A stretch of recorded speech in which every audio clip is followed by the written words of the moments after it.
Chapter 2. 2 weeks earlier. Sometimes Terry thought he tried to do too many things. Sometimes he knew he did. That week alone, in addition to his regular schoolwork and after-school job, he had to turn in a science project and chair a student council meeting. He also promised his little sister he'd help her learn to ride her new bicycle. His head was so full of his projects, he had to twirl the combination on his locker twice before he could get it to open.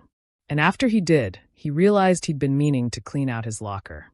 It was hard to believe so much junk could fit inside such a small space. Carefully, Terry began to push aside his jacket, his tennis racket, half a dozen books, and the props for his science project. "It's here somewhere," he told himself. "I know it is." "What's somewhere?" asked a voice behind him. Terry turned, startled, to see Trisha McCormick standing behind him. Trisha was a short brunette with wiry hair and a bit of a weight problem. She was also the most friendly and enthusiastic person Terry knew. "Hi, Trisha," he said. "What did you say?" "Who were you talking to?" asked Trisha. Myself," said Terry. "I'm a real good listener." "Sorry," said Trisha, giggling. "I didn't mean to eavesdrop." "I was looking for my lunch," Terry explained. "Aha! There it is." Triumphantly, he pulled the rumpled brown bag from the jumble, noting with dismay that one whole side of it was wet. Shoving the rest of the stuff back in his locker, he slammed the door. As he did, a piece of paper fluttered to the floor. "What's that?" said Trisha. "I don't know," said Terry. He picked it up and examined it. It was a plain white envelope with a black border. On the front, in ornate lettering, was his name, Terry Ryan.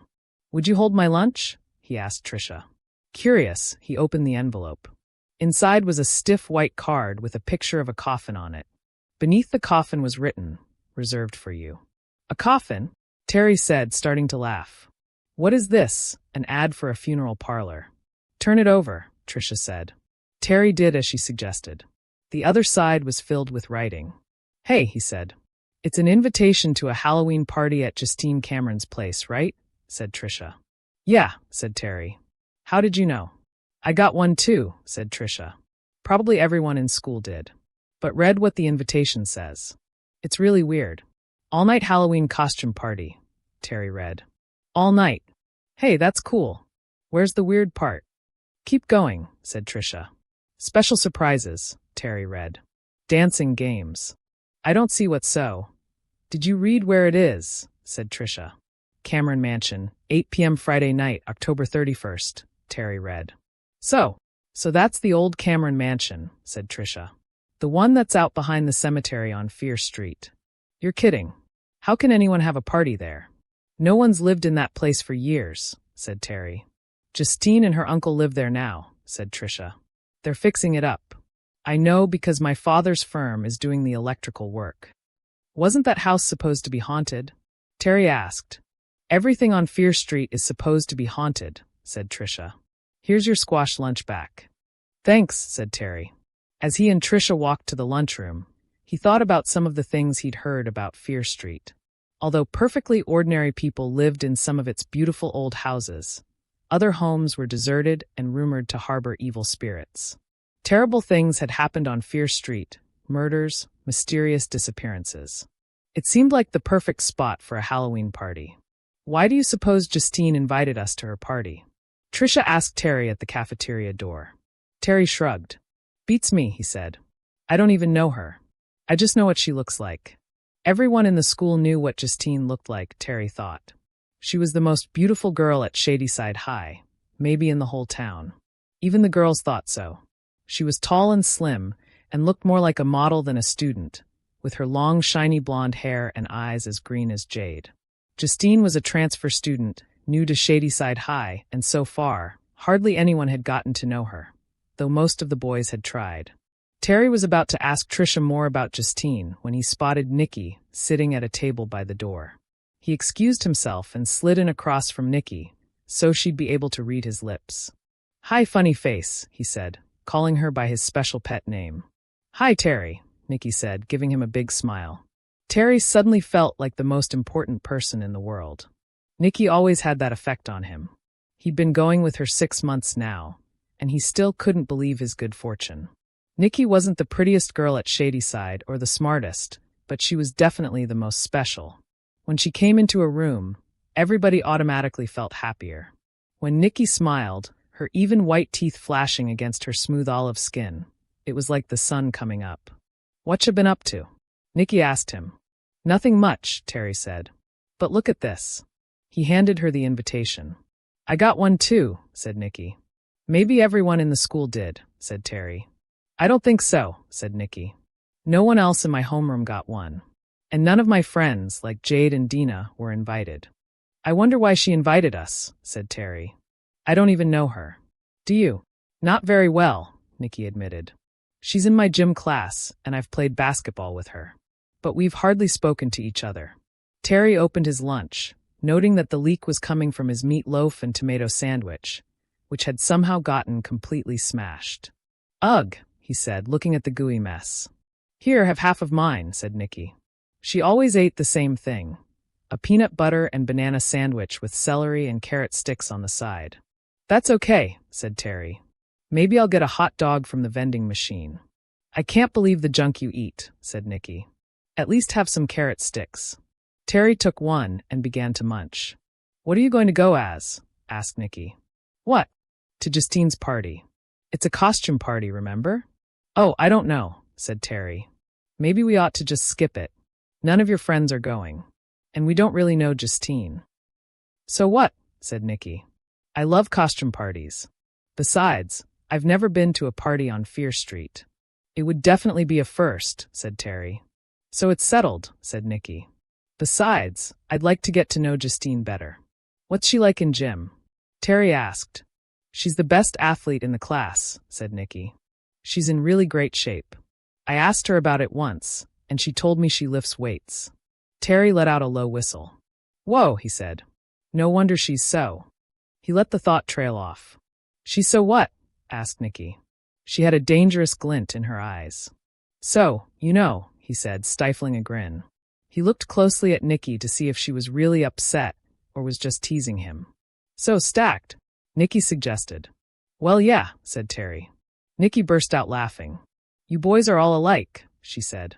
"I wonder who Justine asked to the party as her date." For the rest of the day, no one talked about anything but Justine and her party. Everyone had heard about it, even though not that many people had been invited.